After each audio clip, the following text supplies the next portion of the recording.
आता आम्ही नाशिकला जाण्यासाठी निघालोय.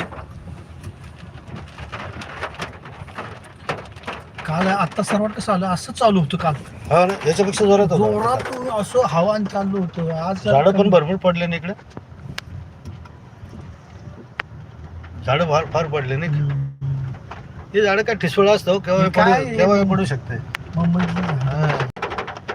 झाडं म्हणजे कोणते लावायला पाहिजे? वड, पिंपळ, चिंच, आंबा असे झाडं पाहिजे. काय फॉरेनचे झाडं लावून बसतो.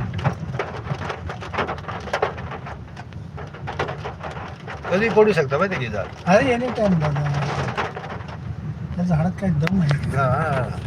आणि ह्या रांडाची क्वार्टर गटारात खोलून ठेवली. पुढं कुठं पण माणसं 2 मिली की गटारात. अरे हा, ते मॅनहोल मध्ये ना. बेकार जोड माणसं आहे का.